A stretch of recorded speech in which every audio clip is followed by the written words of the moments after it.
नए साल में हमने परमेश्वर के वचन को समझा और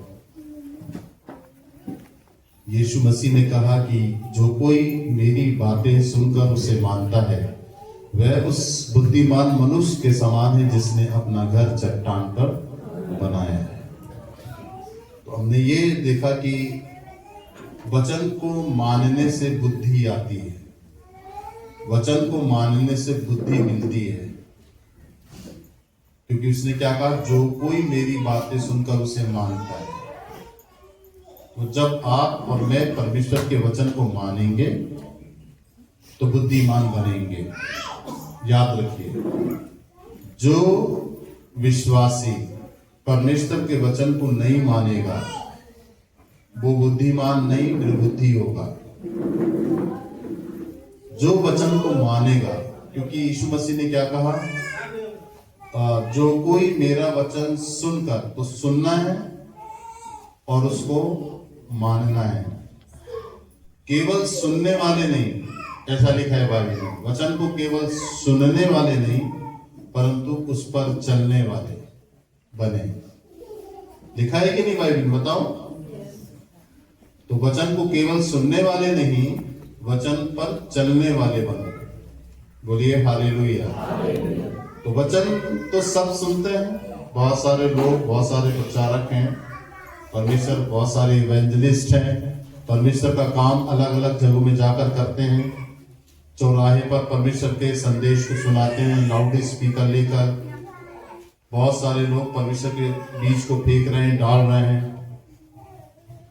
तो बीज तो बहुत सारी जगहों में पड़ा है, वचन तो बहुत सारी जगह, बहुत सारे कानों में गया, परंतु अलग अलग भूमि है ना, अलग अलग लोगों की सोच है, अलग अलग विवेक विचार है।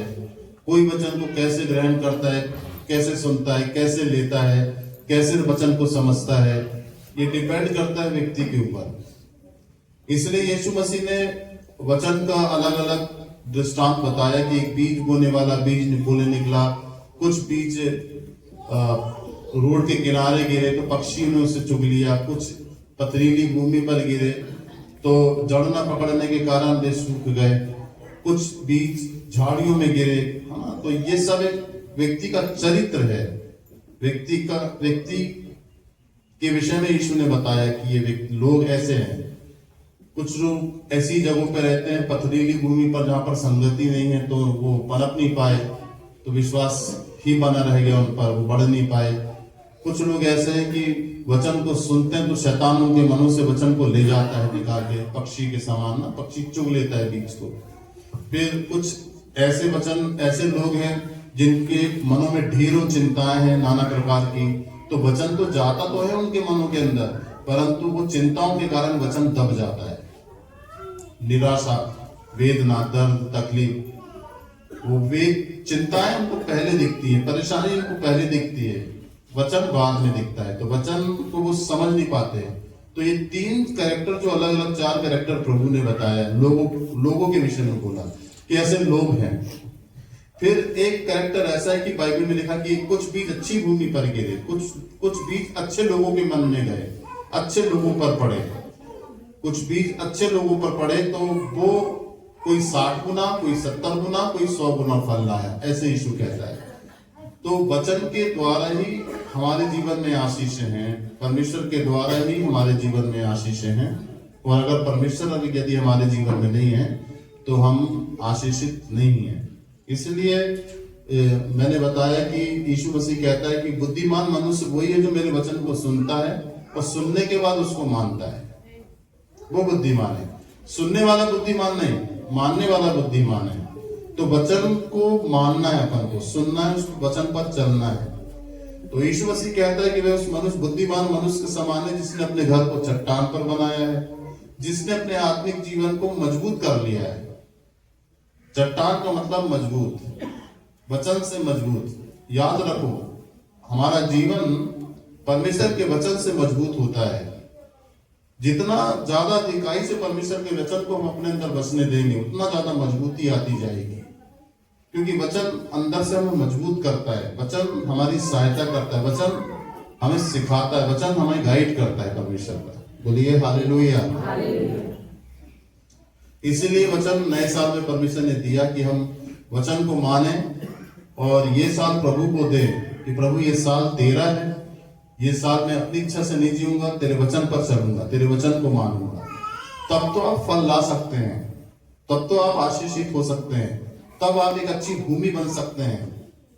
कोई 60 गुना, कोई 70 गुना, कोई 100 गुना फल लाएगा, आशीषित होगा। बोलिए आमीन। निकालिए मेरे साथ भजन संहिता 39, उसको अपन समझते हैं आज। भजन संहिता 39 अध्याय, भजन संहिता 39।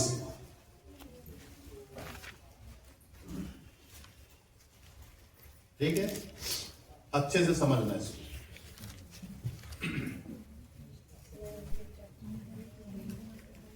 भजन संहिता 39 निकालिए। यहां पे दाऊद अपने विषय में लिखता है, इसको समझना है हमको। पहली आयत, मैंने कहा मैं अपनी चाल चलन में चौकसी करूंगा ताकि मेरी जीभ से पाप ना हो। क्या कहता है वो? मैंने कहा मैं अपनी चाल चलन की चौकसी करूंगा। चालो चलन, मनुष्य का जो चालो चलन है वो उसके मन से, उसके हृदय से, प्राण से प्रकट होता है और वो जीभ में, उसके चाल में दिखता है। एक गुस्से वाला आदमी, उसके चालो चलन में क्रोध है तो उसकी जीभ से ही क्रोध की बातें निकलेंगी, चलेगा भी वैसे गुस्से जैसे। तो दाऊद कहता है कि मैं अपनी चालो चलन की चौकसी करूंगा इसलिए कि मेरी जीभ से पाप ना हो। मतलब चालो चलन जो होता है वो जीभ से भी प्रकट होता है। चालो चलन जो है वो जीभ से भी प्रकट होता है, ठीक है ना। चालो चलन जिस व्यक्ति का खराब होगा उसकी बोली अच्छी नहीं होगी, उसकी बोली आशीषित नहीं होगी, उसकी बोली फलवंत नहीं होगी। जिस व्यक्ति का चालो चलन खराब होगा उसकी बोली में भी फर्क होगा। यहां पर दाऊद कहता है कि मैं अपने चालो चलन की पहले चौकसी करूंगा ताकि मेरी जीभ से पाप ना हो। पाप कब होता है जीभ से? जब चालो चलन सही नहीं होता है व्यक्ति का, ठीक है। बोलिए हालेलुया। जीभ छोटा अंग तो है परंतु विनाश बड़ा लेकर आता है। इसलिए याकूब की किताब अगर आप पढ़े तो वहां पर लिखा है जीभ जो है बड़े बड़े बनों में आग लगा देती है। जीभ इतनी तेज है हमारी जीभ। तो वो कहता है कि मैं चौकसी करूंगा। चौकसी का मतलब हमेशा ध्यान रखना है कि आप मसीह में हैं, आपसे कोई अनर्थ पाप ना हो, कोई गलती ना हो, भावनाओं में आप ना बहें। मसीह में रहने के बावजूद भी लोग भावनाओं में बहते हैं। मसीह में रहने के बावजूद भी लोग जांच पड़ताल नहीं कर पाते हैं और पाप कर बैठते हैं अपनी बोली के द्वारा, अपने चालो चलन के द्वारा, अपनी आंखों के द्वारा, अपने कानों के द्वारा, अपने शरीर के द्वारा, अपने हाथ पैरों के द्वारा पाप कर बैठते हैं अगर चौकसी नहीं है। बोलिए जोर से हालेलुया, हालेलुया। तो यहाँ पर चालो चलन पर मेन फोकस किया है उसने कि मैं अपने चालो चलन की चौकसी करूंगा कि मेरी जीभ से पाप ना हो। इसलिए यिर्मयाह की किताब यदि आप पढ़े तो वहां पर लिखा है परमेश्वर की आंखें मनुष्य के चालो चलन पर लगी रहती है, वो अच्छे और बुरे को देखता है। परमेश्वर की आंखें मनुष्य को नहीं देखती है। परमेश्वर क्या किया, ध्यान रखना, परमेश्वर की जो आंखें हैं वो मनुष्य को नहीं देखती है।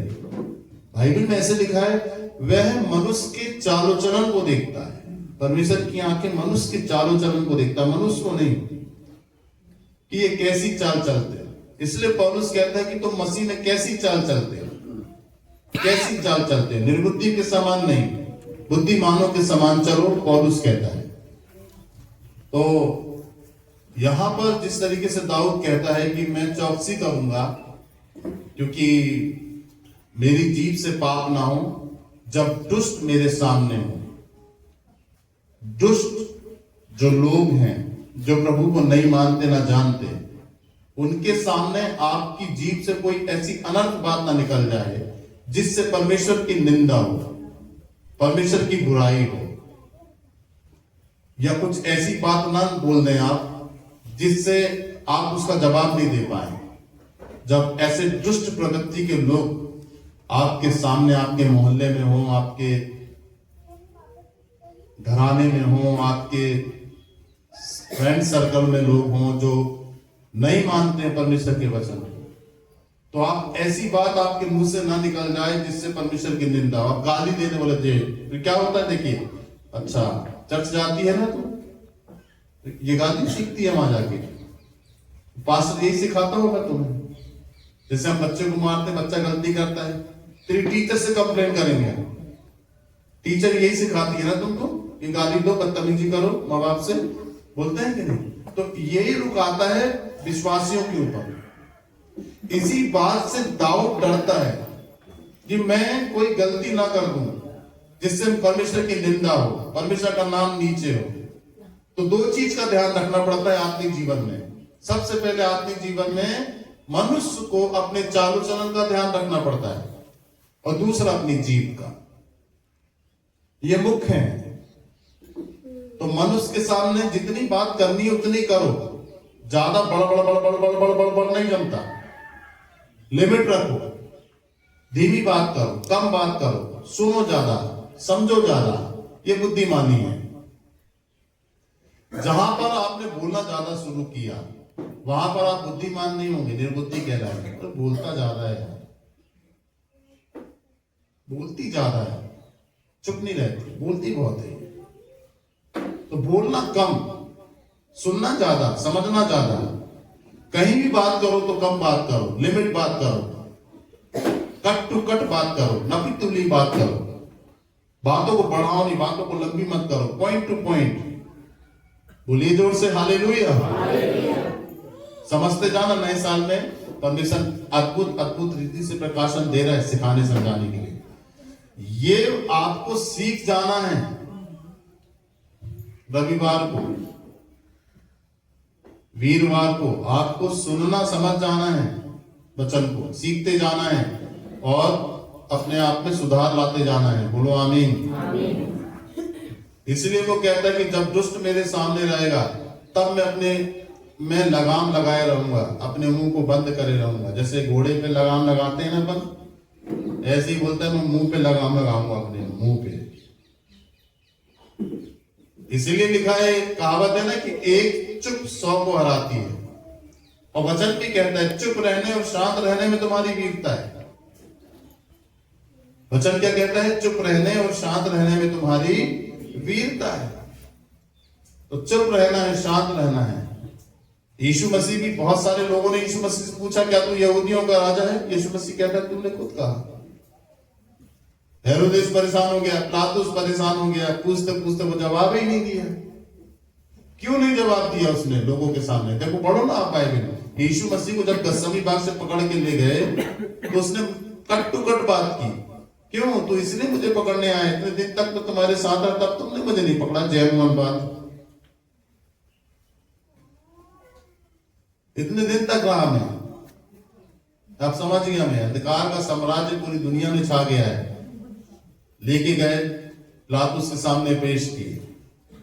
ये परमेश्वर की निंदा करता है, ये धर्मी है, लोगों को बहका रहा है, भरमा रहा है। पिलातुस ने सवाल किया, नहीं जवाब दिया। हेरोदेस ने सवाल किया, नहीं जवाब दिया। पॉइंट टू पॉइंट बात किया, बस खत्म। चुपचाप ही खड़ा था वो। चाहे तो अपने न्याय के लिए वो लड़ सकता था, परंतु नहीं, उसको मरना था, चुप रहना था, बोलना नहीं था, बचाना था सबको।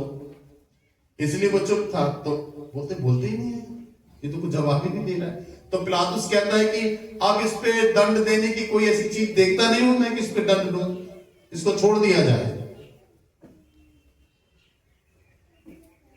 इसलिए कोर्ट कचहरी में भी पुलिस में भी जगह तुम ज्यादा बड़बड़ बड़बड़ बड़बड़ बड़बड़ बड़बड़ करोगे ना तो पुलिस वाले पहचान लेते हैं यही दोषी है, ज्यादा बोल रहा है, अपने न्याय के लिए ज्यादा बात कर रहे हैं। दूसरी वाली पार्टी जो आई है वो तो कुछ बोल नहीं रही है, लग रहा है यही गड़बड़ है, इसी को पकड़ो। ऐसा होता है? बोलिए जोर से हालेलुया। और जज के सामने भी जब जाओ तो ज्यादा बड़बड़ बड़बड़ बड़बड़ करो तो जज भी बोलता है गड़बड़ लग रहा है, ज्यादा बोल रहा है, शायद इसकी बोली के कारण अपनी सफाई ज्यादा दे रहा है, ये लगता है यही गलत है। तो इसलिए यहां पर बाइबल में लिखा है कि मैं अपनी चारों चरण की चौकसी करूंगा ताकि मेरी जीभ से पाप ना हो। तो जीभ जो है बहुत अद्भुत अंग है, परमेश्वर ने दिया है जीभ, और इसी जीभ के अंदर जीवन और मृत्यु है। सही तरीके से काम में लाना जाने तो वो उसका प्रतिफल भोगेगा, वचन में लिखा है। अब सुनो, यहां पर लिखा है दूसरी आयत में, मैं मौन धारण कर गूंगा बन गया। मौन धारण कर लिया उसने, गूंगा बन गया। कहीं कहीं हमको चुप रहना है, मौन धारण करना है, धारण करना है, ठीक है, बात है, शब्द है, पर कहीं कहीं कुछ कुछ जगह ऐसी होती है जहां पर हमको मौन धारण करना होता है, चुप रहना है। जैसे दाऊद शत्रुओं के सामने, दुष्टों के सामने मौन को धारण किया, क्योंकि शैतान चाहता है कि कुछ बोले। इसलिए देखिए, जब हवा को परमेश्वर ने कहा कि क्या सचमुच परमेश्वर ने फल खाने के लिए मना किया है, तो बोले हाँ, फल खाने के लिए मना भी किया है और छूने के लिए भी मना किया है। एक्स्ट्रा बात हो गई, तो शैतान समझ गया चंचल है ये, आराम से गिरा दूंगा इसको पाप में। तभी तो यीशु मसीह को पहाड़, जंगल 40 दिन के उसमें उपवास में क्या बोला, इस पत्थर से बोल बोल बोल बोल, ये पत्थर रोटी बन जाए। तो अब बोलना ही मतलब वो बोलने का इंतजार करता है कि अगर कुछ ऐसा निकले और उसे पकड़ूं। और जितने भी लोग थे फरीसी, वो यीशु के शब्द को ही देख रहे थे कि कुछ बोले ये तो फंसे, कुछ बोले। क्यों, तू क्या बोलता है, ऐसी स्त्री को पथराव करके मार डाला जाए, व्यभिचार करती हुई पकड़ी गई है ये, तू क्या बोलता है इसके विषय में? बोलना ही डेंजर है, याद रखो। बड़ा सोच समझ के वचन को लेकर के आपको लोगों से बात करनी है इस नए साल में। बोलिए हालेलुया। बहुत समझदारी से बात करनी है, नपीतुली बात करनी है, सही बात करनी है, क्योंकि हम, वचन में क्या लिखा है सुनो, हम अपने बातों के द्वारा क्या ठहराए जाएंगे, निर्दोष या धर्मी, या धर्मी या निर्दोष। किसके द्वारा ठहराए जाएंगे? बातों के द्वारा, शब्दों के द्वारा। बाइबल में लिखा है, जो इस जीव को अच्छे काम में लाना जानता हो वो इसके फल को भोगेगा। तो अच्छे फल को भोगने का मतलब है कि आप परमेश्वर के सामने जितना ज्यादा बोल सको तो बोल लो। बोलो आमीन। परमेश्वर के साथ बंद कमरे में जितना बोलना है बोलो। उसने बोला कोठरी बंद कर और अंदर जा और अपने पिता से गुप्त में बातें कर। एक ही से खुलकर बात करना है और एक ही से ज्यादा बात करना है, वो है परमेश्वर। बाकी मनुष्य से आपको ज्यादा बात नहीं करना है, ज्यादा बोलना नहीं है आपको, ज्यादा बताना नहीं है आपको, ज्यादा कहना नहीं है आपको, क्योंकि कहीं ना कहीं ज्यादा बोलने में गलती हो जाती है शब्दों में। इसीलिए वो कहता है कि मैं मौन धारण कर गूंगा बन गया और भलाई की ओर चुप्पी साधे रहा। भलाई तो थी, मुझे बोलना था, भलाई मिलती, परंतु मैं बोलूंगा नहीं। अब तीसरी आयत को देखो, मेरा हृदय अंदर ही अंदर जल रहा था, सोचते सोचते आग भड़क उठी। वो कहता है मेरा हृदय, शब्दों को लेकर नहीं, कैसे बोलने का मन कर रहा है, बोलने का मन कर रहा है, बोलने का मन कर रहा है, ऐसे आग जल रही, अंदर आग जलने लगी उसके शब्दों की आग भड़क उठी और अंदर ही अंदर जल रहा है। पर उसने बोला वो कहीं नहीं, उसने परमेश्वर से ही बोला, परमेश्वर के पास ही आके बोला। अपनी सारी जो भड़ास थी वो परमेश्वर के आगे निकाला। अपनी जो भी भड़ास हो जीवन की परमेश्वर के आगे निकालो, चाहे वो सुख की हो, चाहे वो निराशा की हो, चाहे वो डर की हो, चाहे वो भय की हो, चाहे लड़ाई झगड़े की हो, विरोध की हो, सारी भड़ास परमेश्वर से निकालो आप कमरे में बैठकर, बाहर कहीं नहीं। बोलो आमीन, हालेलुया। वो कहता है मेरे हृदय अंदर ही अंदर जल रहा था शब्दों से, बातों से कि मैं बोलूं, पर अब बोलना कहीं डेंजर ना हो जाए कि वो दुष्ट के सामने या दुष्ट प्रवृत्ति लोगों के सामने कुछ बोल दे तो पकड़ ले उसकी बात को, और उसकी बात को पकड़ के उसी के शब्दों से दोषी ठहरा दे। आदमी दोषी कब ठहरता है मालूम? अपने शब्दों के द्वारा, अपनी बोली के द्वारा दोषी ठहरता है। क्योंकि चालोचलन जीभ में भी प्रकट होता है मनुष्य के, जैसे मैंने बताया। आगे देखो, तब मैं अपनी जीभ से बोल उठा। क्या बोलता है वो? तब मैं अपनी जीभ से बोल उठा। वो कहता है तब मैं अपनी जीभ से बोल उठा। अब वो कहता है, देखिए 4, हे यहोवा ऐसा कर कि मेरा अंत मुझे मालूम हो जाए। जीवन के विषय में पूछता है वो, क्योंकि लड़ाई बहुत लड़ी है उसने। आपको मालूम है कितनी लड़ाई लड़ी है दाऊद ने? गिनती मालूम है आपको? बता सकते हैं?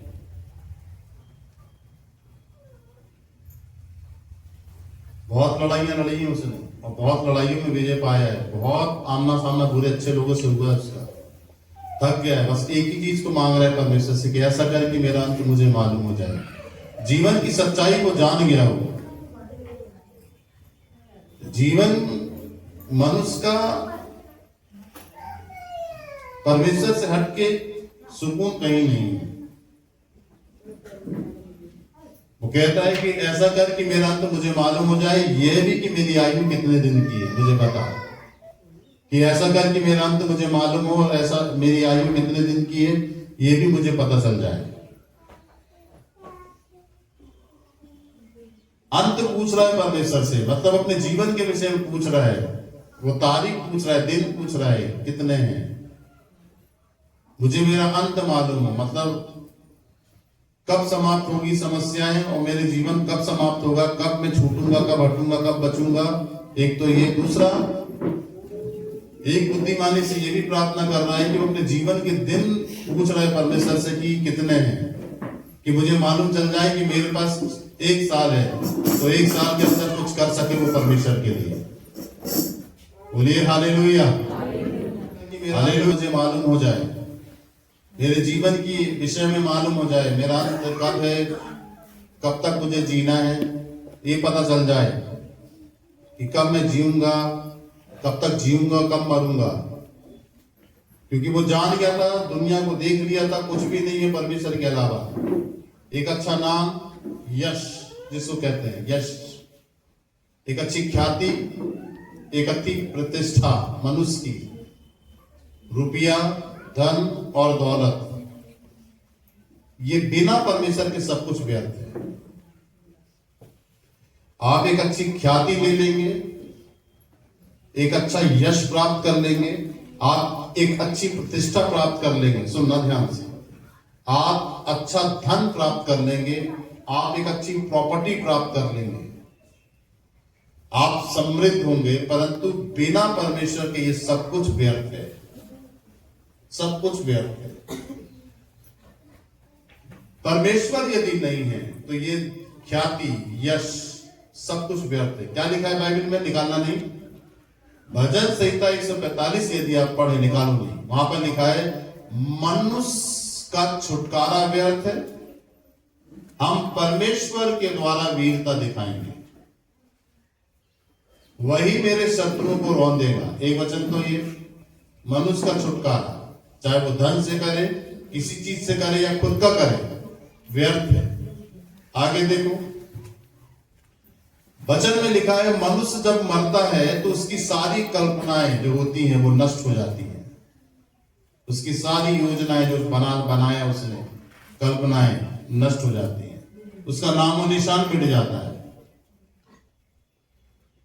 अब जितना भी उसने कमाया, जितनी भी ख्याति उसने प्राप्त करी, समृद्धि प्राप्त करी, कुछ समय तक होती है, पर सब भूल जाते हैं, खत्म। परंतु जिस व्यक्ति विश्वासी मनुष्य के साथ परमेश्वर रहता है, उसको भूलता नहीं है कोई। इब्राहिम के साथ परमेश्वर था, इब्राहिम को आज कोई नहीं भूलता। इब्राहिम का नाम पूरी दुनिया में चल रहा है, बोलो आमीन। नूह का नाम कोई नहीं भूला, नूह का नाम पूरी दुनिया में प्रचार हो रहा है। देखो आप, इवन यहोशू ने यरीहो शहर पर हमला किया और उस वेश्या को बचाया। क्या नाम था उसका? राहाब। राहाब का भी नाम चल रहा है। क्यों? क्योंकि वो परमेश्वर से जुड़ गई और परमेश्वर राहाब से जुड़ गया। तो आज राहाब का भी नाम लोग ले रहे हैं। राहाब का नाम मिटाया नहीं गया, राहाब की बातें मिटाई नहीं गई, आज भी है बाइबल के अंदर। पूरी दुनिया में लिया जा रहा है राहाब का नाम। इसका मतलब ये नहीं कि आपको धनवान नहीं बनना, धनवान बनना है, परंतु साथ में परमेश्वर की उपस्थिति आपके जीवन में होना जरूरी है। आपको यश प्राप्त करना है, परंतु शर्त यह है कि यश प्राप्त करने में आपको परमेश्वर की उपस्थिति जरूरी है आपके जीवन में। आपकी ख्याति, आपकी प्रतिष्ठा ऊंची होगी, ये होगी, पर इसके साथ सबसे पहले परमेश्वर का नाम आपकी जिंदगी में, परमेश्वर की उपस्थिति आपकी जिंदगी में होना जरूरी है। यदि परमेश्वर नहीं तो खत्म है सब। इसलिए देखिए आगे क्या लिखता है वो, यह भी कि मेरी आयु कितने दिन की, जिससे मैं जान सकूं कि मैं कैसा अनित्य हूं। अनित्य का मतलब होता है नश्वर, नष्ट हूं, बेकार हूं, खत्म हूं। बोलिए अनित्य हूं। अनित्य का मतलब होता है नश्वर हूं। मनुष्य नश्वर है, नश्वर समझ लेना, खत्म है। इसीलिए अगर आप वचन को पढ़े तो वहां पर लिखा हुआ है कि पाप तुम्हारे नश्वर शरीर में राज्य ना करे। पाप तुम्हारे नश्वर शरीर में, नाशवान शरीर है। वो कहता है कि मैं जान सकूं कि मैं कैसा नाशवान हूं, खत्म होने वाला व्यक्ति हूं, कुछ नहीं कर सकता, खत्म व्यक्ति हूं मैं जान जाऊं ये वाली बात। तू मुझे बता। वो अपने जीवन के बारे में जानना चाहता है, अपने जीवन के बारे में सच्चाई को परमेश्वर से जानना चाहता है। आगे देखो 5 आयत में, देख तूने मेरी आयु बलिष्ठ भर की रखी है और मेरी अवस्था तेरी दृष्टि में कुछ नहीं। बलिष्ठ का मतलब होता है एक हाथ। तूने मेरी आयु एक हाथ की रखी है। एक हाथ कितना होता है? देख लो आप, कितनी सी हमारी आयु है इस पृथ्वी पर, कितनी सी। तूने मेरी आयु बलिष्ठ भर की रखी है, तूने मेरी अवस्था में और मेरी अवस्था तेरी दृष्टि में कुछ नहीं है। इसलिए लिखा है बाइबल में, ये सच है कि परमेश्वर की दृष्टि में मनुष्य छाया सा चलता फिरता है। छाया सा मनुष्य क्या करता है? चलता फिरता है। छाया का मतलब समझ रहे हो ना? आगे लिखा भी है इसमें। छाया का मतलब समझते हैं? छाया जो है, धूप की छाया, पेड़ की छाव जो होती है, छाव दिखती है परंतु आप छाव को पकड़ नहीं सकते। ऐसी आयु है मनुष्य की, दिखती तो है परंतु रुक नहीं सकती, उसको कंट्रोल नहीं कर सकते आप कि वो रुकी रहे, मनुष्य खत्म ना हो। मनुष्य छाया के समान चलता फिरता है, ऐसे लिखा है वचन। बोलिए हालेलुया। आगे चलो, देख तूने मेरी आयु बलिष्ठ एक हाथ भर की रखी है और मेरी अवस्था तेरी दृष्टि में कुछ नहीं। कुछ नहीं है परमेश्वर की हमारी अवस्था। एक दिन परमेश्वर के राज्य में, एक दिन परमेश्वर के राज्य में 1000 साल के बराबर है, और परमेश्वर के राज्य में 1000 साल एक दिन के बराबर है। 1000 से साल तो कोई जिया नहीं। 930 साल की आयु थी आदम की, 1000 भी नहीं कंप्लीट कर पाया, मर गया। तो आधे दिन से आधे दिन की आयु किसी की 3 घंटे की आयु तो 60 साल हो जाते हैं परमेश्वर की दृष्टि में। आप सोचो कि परमेश्वर की दृष्टि में, परमेश्वर के राज्य में, स्वर्ग में हर दिन ऐसे हो रहे हैं। ये दिन पृथ्वी पर ही है बस। परमेश्वर के राज्य में दिन रात नहीं है, रात है ही नहीं, दिन ही दिन है। और एक दिन जो हम जीते हैं ना यहाँ पर, एक दिन उसकी दृष्टि में 1000 साल के बराबर है।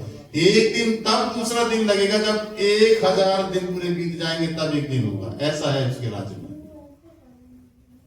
इसलिए बाइबल में लिखे उसके युगों का अंत नहीं है, इसलिए नहीं है उसके युगों का अंत, हो ही नहीं सकता, अनलिमिटेड है उसका युग।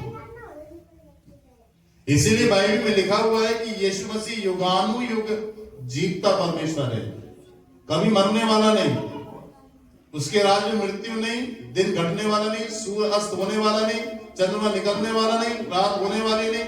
उसके राज्य में दिन ही दिन है, दिन ही दिन है, रोशनी रोशनी है। और सूरज चंद्रमा की जरूरत ही नहीं है, फीके है उसके आगे। उसकी रोशनी से ही पूरा स्वर्ग भरा हुआ है, इतना तेज है। उसी के प्रकाश में लोग चल रहे हैं स्वर्ग में, उसी की रोशनी में लोग भरे हुए हैं। इतना सामर्थ्य है उसमें, बोलिए हालेलुया। तो इसलिए वो कहता है कि देख, तूने मेरी आयु 1 हाथ भर की रखी है और मेरी अवस्था तेरी दृष्टि में कुछ नहीं। समझ गया ये कि तूने मेरी आयु बस छोटी सी रखी है और मेरी अवस्था जो है तेरी दृष्टि में कुछ भी नहीं है, कुछ नहीं है। अब देखो क्या कहता है आगे, सचमुच सब मनुष्य कैसे भी स्थिर क्यों ना हो तो भी वो व्यर्थ ठहरेंगे। क्या बोलता है, सचमुच सब मनुष्य कैसे भी स्थिर क्यों ना हो। पैसा स्थिर नहीं कर सकता मनुष्य को, धन मनुष्य को स्थिर नहीं कर सकता, दौलत मनुष्य को स्थिर नहीं कर सकती, मनुष्य की ख्याति प्रतिष्ठा स्थिर नहीं कर सकती, मनुष्य का नाम मनुष्य को स्थिर नहीं कर सकता। कोई भी ऐसी चीज या वस्तु नहीं है जो मनुष्य को इस पृथ्वी पर स्थिर कर सके। आदमी पैसे कमाता, धन दौलत में समृद्ध हो जाता, करोड़ों का अरबों का बिजनेस होता, तो भी वह स्थिर नहीं हो सकता। कोई भी पैसे वाला आदमी बड़े से बड़ा हो, अरबपति हो, प्लेन खरीद लिया हो जिसने, चांद में अपना घर बना लिया हो जिसने, चांद में जमीन खरीद ली हो जिसने, वो भी स्थिर नहीं रह सकता, नहीं रह सकता वो स्थिर। क्योंकि लिखा क्या है, सचमुच मनुष्य कैसे भी स्थिर क्यों ना हो, कैसे भी स्थिर हो जाए मनुष्य अपने आप को, तो भी व्यर्थ है। बाइबल बताती है व्यर्थ क्यों है। अगर चांद में घर खरीद लिया एक व्यक्ति ने, जमीन खरीद ली, फिर भी वो व्यर्थ है। व्यर्थ क्यों है मालूम है, क्योंकि उसके साथ परमेश्वर नहीं है, उसके साथ परमेश्वर की हुजूरी नहीं है, उसके साथ परमेश्वर की प्रेजेंस नहीं है, परमेश्वर नहीं है उसके साथ। परमेश्वर ही है तो उसको स्थिर करके खड़ा कर सकता है। अदरवाइज यदि मनुष्य के जीवन में परमेश्वर ना हो तो वो स्थिर नहीं हो सकता। कितना भी कुछ कर ले अपनी लाइफ में, वो सब कुछ उसके लिए व्यर्थ होगा, खत्म होगा। बोलिए जोर से हालेलुया। देखो, सचमुच मनुष्य छाया सा चलता फिरता है, सचमुच वे व्यर्थ घबराते हैं। देखो वही बात आ रही है जो आगे मैं कह रहा हूं, छाया सा चलता फिरता है। मैंने क्या कहा, छाया आप देख सकते हो, छाया को आप पकड़ नहीं सकते, तो ये व्यर्थ है पकड़ना। छाया को जब आप पकड़ नहीं सकते, धूप के रोशनी में आप खड़े हो रहा कि छाया दिख रही है, तो आप उसे पकड़ ही नहीं सकते। ऐसा है मनुष्य, चलता फिरता है छाया के समान। ऐसे चलते फिरते हैं हम छाया के समान, जो टिक नहीं सकता, पकड़ नहीं सकते, स्थिर नहीं हो सकता, रुक नहीं सकता, कब्जे में नहीं ले सकते आप उसको। आगे देखो, सचमुच वो व्यर्थ घबराते हैं।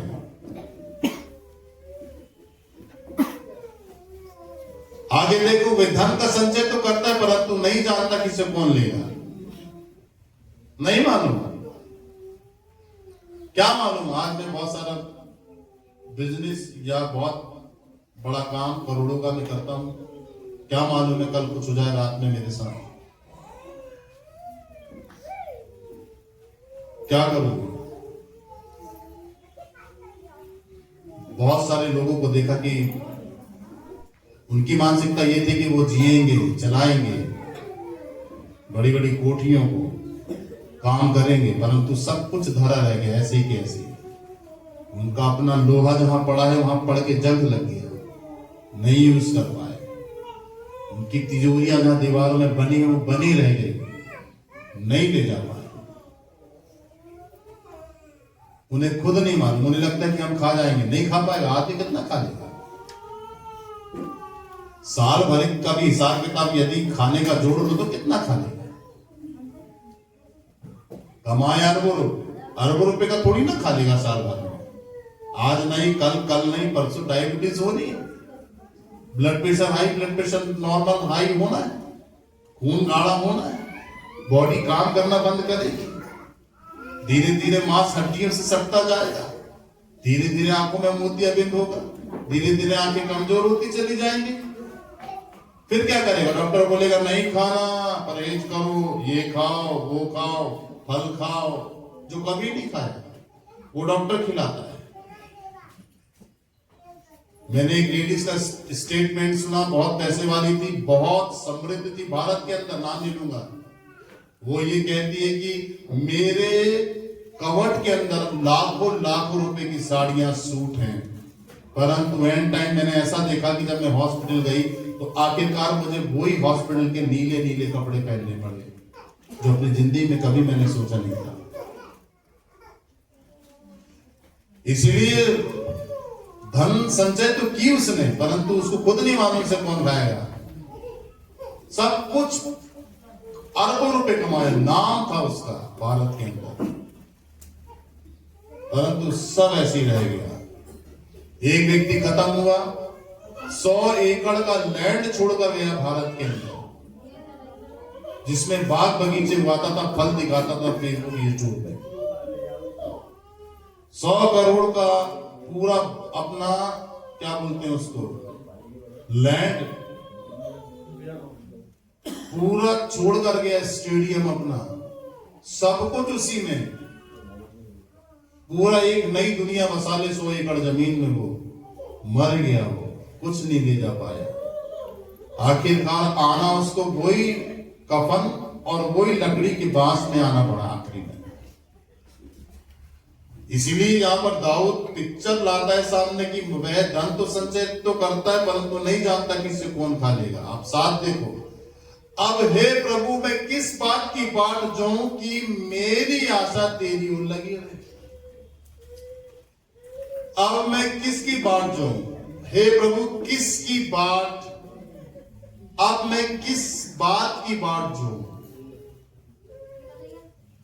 मैं कौन सी अब ऐसी बात में इंतजार करूंगा? किसका इंतजार करूं? ऐसी कौन सी चीज का, ऐसी कौन सी बात का मैं इंतजार करूं कि मेरी आशा तेरी ओर लगी रहे।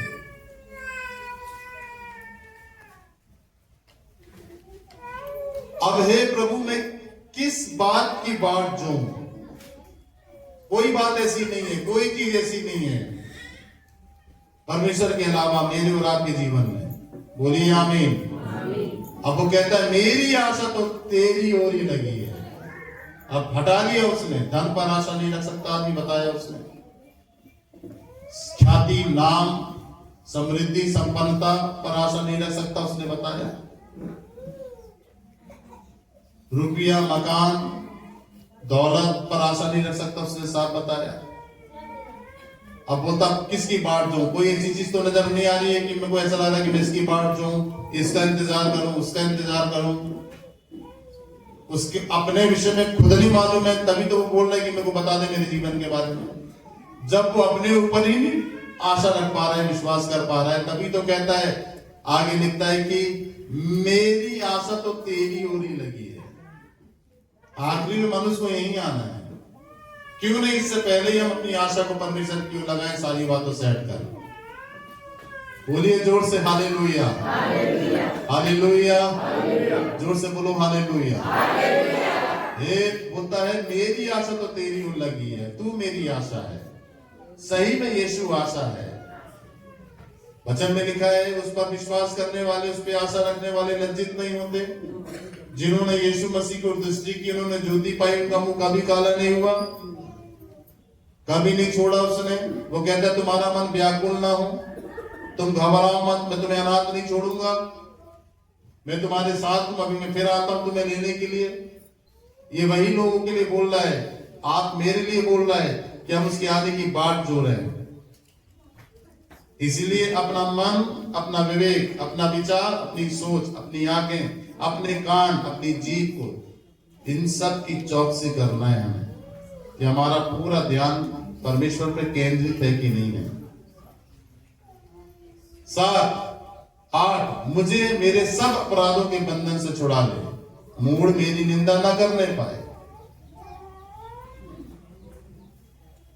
मुझे मेरे सब अपराधों के बंधनों से, परमेश्वर ही है जो बंधनों से, अपराधों के छुड़ाएगा आपको।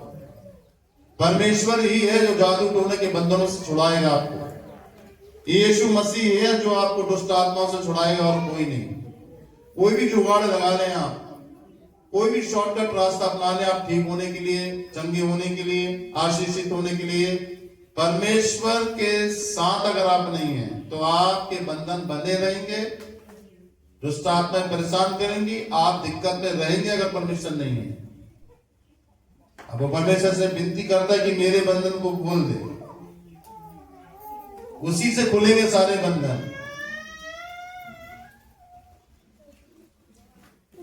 बोलता है मूढ़ मेरी निंदा न करने पाए। जो मूढ़ व्यक्ति है, जो अपनी समझ से चलता है, अपनी सोच से चलता है, जो तेरी सोच से नहीं चलता। मूढ़ व्यक्ति कौन है?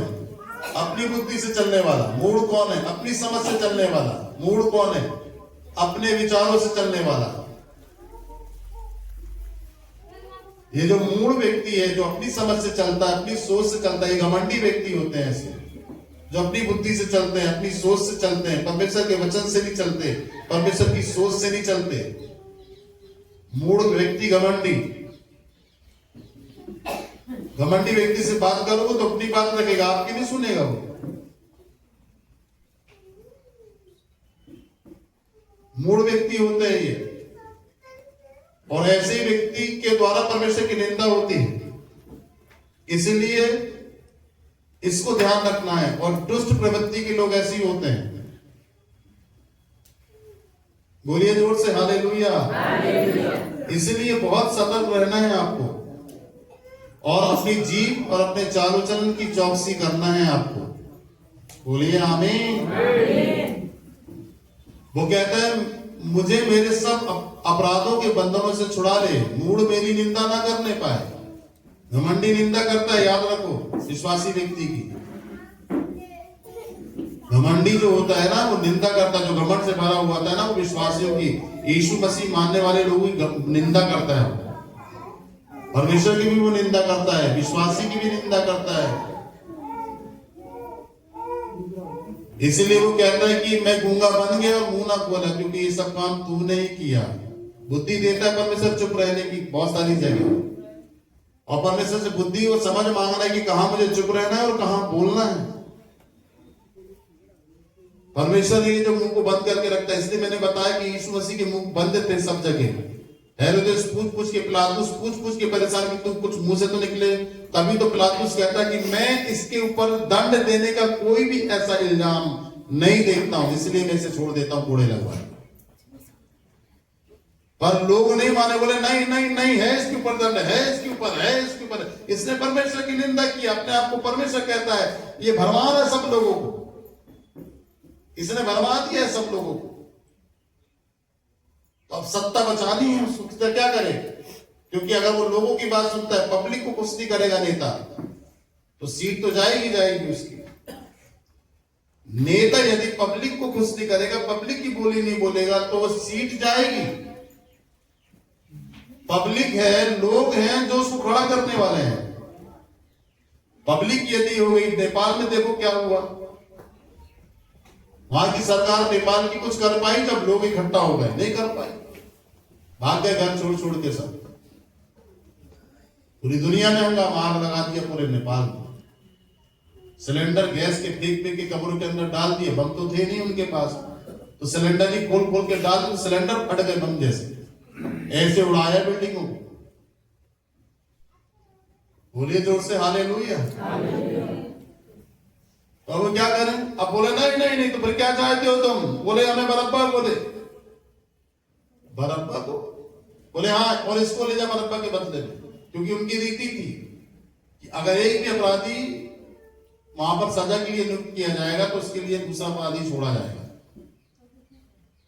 तो उन्होंने सत्य को छोड़ा और असत्य को मांगा। इसलिए वचन में लिखा है अंधकार ने ज्योति को ग्रहण नहीं किया। अंधकार जो है ज्योति से, प्रकाश से दूर रहता है, और अंधकार ज्योति को ग्रहण नहीं कर सकता। जितने भी लोगों ने बरअब्बा डाकू बरअब्बा खतरनाक, मर्डरिस्ट, चोर, डकैत, संसार ने ऐसे लोगों को चाहा, संसार ने ऐसे लोगों का चुनाव किया। वो ज्योति थी जिसको उन्हें मांगना था, जिसको उसे ग्रहण करना था, जिनको उसको लेना था, उसको छोड़ दिया। जो जीवन दे सकती थी, जो उनके जीवन में प्रकाश को, खुशहाली को, हरियाली को, तराइयों को पैदा कर सकती थी, झरने को ला सकती थी, खुशहाल जीवन बना सकती थी, वो ज्योति को लोगों ने त्याग कर पाप को ग्रहण किया। आज पूरी दुनिया में यही तो है। देख लो, दूध की दुकान में दूध आदमी उधार लेता है, शराब की दुकान में शराब कैश लेता है। समझ गए कि नहीं समझ गया? बड़ी से बड़ी इंटेलिजेंस बुक, किताबें, नॉलेज वाली बुक्स, किताबें जमीन के नीचे पड़ी रहती है। जाओगे आप किताबों की दुकान में तो किताबें नीचे पड़ी रहती हैं, नीचे रैक पे रखी होती है। और अगर किताबों की दुकान में जाओगे तो किताबें नीचे भी पड़ी रहती हैं, एक सी एक बुक जो जीवन को बदलती है, जो परमेश्वर के लोगों की टेस्ट बनी है, उसमें अनुभव छुपा हुआ है। उन बुकों की कोई इज्जत नहीं। फिर उसी के अलावा अगर आप एक जूते के शोरूम में चले जाओ तो जूता शो उसमें रखा हुआ रैक में, जहां किताब होनी थी वहां जूता है,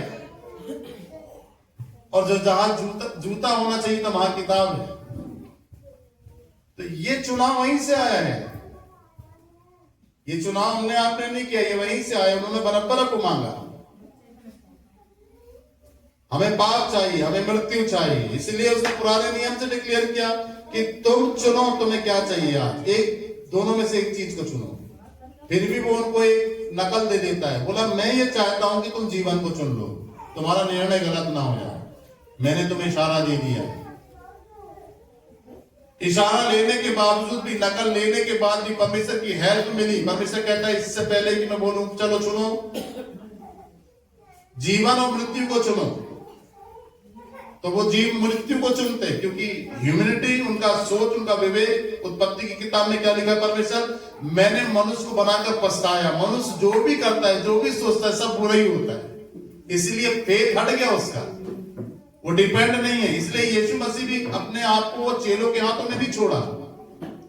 साफ कह दिया तुम सब छोड़कर भागोगे, मेरे को बोलता है। फिर भी बोलता तुम मेरे साथ नहीं, मेरा पिता मेरे साथ है, क्योंकि उसकी पूरी आस्था, विश्वास पिता पर था, मनुष्य पर नहीं डाल के रखा था उसने कि चेले मुझे बचा लेंगे, चेले मुझे छुड़ाएंगे। ऑलरेडी परमेश्वर पतरस को बोलता है चल तलवार को बयान में डाल, ये सब काम नहीं करना है। अपन कर सकता था, वो चेलों को ही सेट कर देता, नहीं किया उसने ऐसा, क्योंकि वो पूरी रीति से परमेश्वर में समर्पित था। क्या चाहिए तुम्हें? हमें बरअब्बा डाकू चाहिए, एक धर्मी व्यक्ति नहीं चाहिए हमको। आज यही है सोच दुनिया में। हमें संसार चाहिए, परमेश्वर नहीं चाहिए। हमें संसार का जीवन चाहिए, आत्मिक जीवन नहीं चाहिए। यही रिदम है, यही है मनुष्य की सोच। यहां पर एक बड़े बदलाव को परमेश्वर लेकर आता है। वो कहता है, नकल देता, वो हेल्प करता, बोलता है मैं ये चाहता हूं कि तुम जीवन चुनो।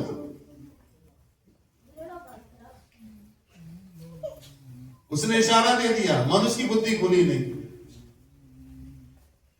बुद्धि नहीं खुली कि तू जिस दिन खाएगा उसी दिन मरेगा, इसलिए मरना नहीं है तुझे। वो इतना बुद्धि नहीं लगा पाया कि मरने की बात किसमें कर रहा है, ये तो खुद जीवित और इसने मुझे अपने स्वरूप पर समांतर बनाया, तो फिर मैं मरूंगा किस चीज में? अरे ये वाली बात बैठ के पूछ ले, डेली तो शाम को मिलने आ रहा था तुझसे, वो डेली शाम को वो तुझसे मिलने आ रहा था, पूछ लेता, तूने कहा था कि जिस दिन इस फल को खाए वो मर जाओगे, तो मरेंगे हम किस चीज में? उसकी व्याख्या ही नहीं, उसका कुछ ऐसा प्रमाण नहीं बाइबल के अंदर कि कोई बताए। उसने पूछा ही नहीं। तो जो बात समझ में ना आए, यहां पर ये भी प्रकाशन लो, वो परमेश्वर से पूछा करो। परमेश्वर तुम्हें सपनों में आकर बताएगा। बोलो हालेलुया। जो चीज असमंजस हो, जो चीज में गड़बड़ी हो, जो चीज भारी समझ में नहीं आ रही हो, प्रार्थना में जाओ, परमेश्वर से बोलो, बैठो उसके साथ, बोलो प्रभु मुझे ये चीज समझ में नहीं आ रही है, मुझे ये चीज बता। मैं ऐसे ही करता हूं, मुझे ये वाला वचन समझ में नहीं आ रहा था, मैंने प्रार्थना की, मतलब पवित्र आत्मा मुझे भजन संहिता 39 समझाओ, फिर उसने मुझे भजन संहिता 39 समझाया, ऐसे देख।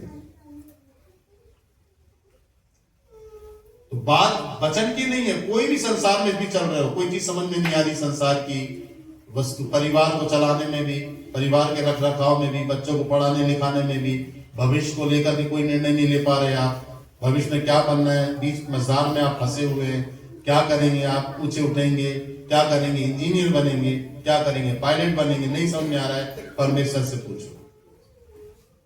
किसी से नहीं पूछना है जीवन के निर्णय के बारे में, परिवार के निर्णय के बारे में, संसार के निर्णय के बारे में। इसीलिए यीशु मसीह ने क्या कहा, मैं एक सहायक तुम्हें देके जा रहा हूं, जो तुम्हें सब बातें बताएगा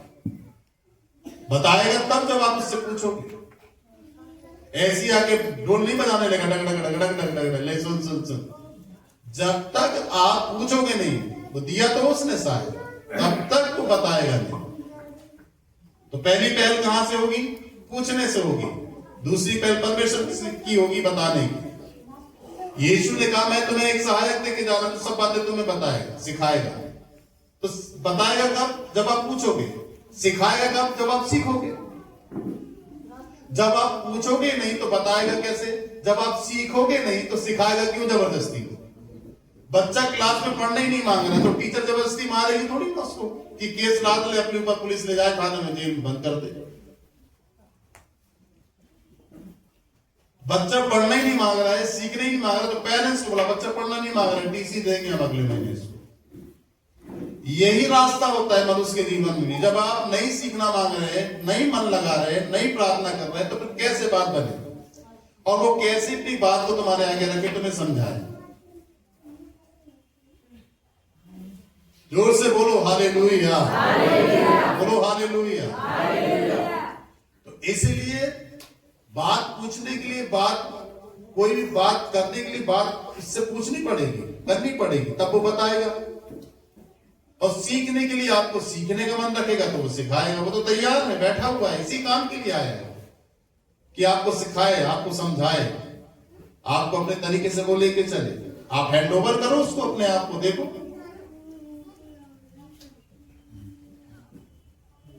बोलो आमीन। इसलिए पाप का कोई नाता नहीं है। पाप पाप है, पाप कोई साथ दोस्त नहीं है, दूर करता है खुदा से। इसीलिए बिल्कुल समझदारी रखो 2026 में। अच्छी बात, अच्छी सोच और अपने चालो चलन का ध्यान रखो। हर मिनट, हर सेकंड अपने आप को जांचो। कहीं भावनाओं में तो नहीं बह रहे हो आप? और यदि मोबाइल भी देख रहे हो आप तो कहीं मोबाइल में तो नहीं बह रहे हो आप? धीरे धीरे धीरे धीरे देखो, परखो, जांचो, ध्यान रखो। कहीं पता चला कुछ और देखते देखते देखते देखते अचानक कुछ और देखने तो नहीं लग गए आप?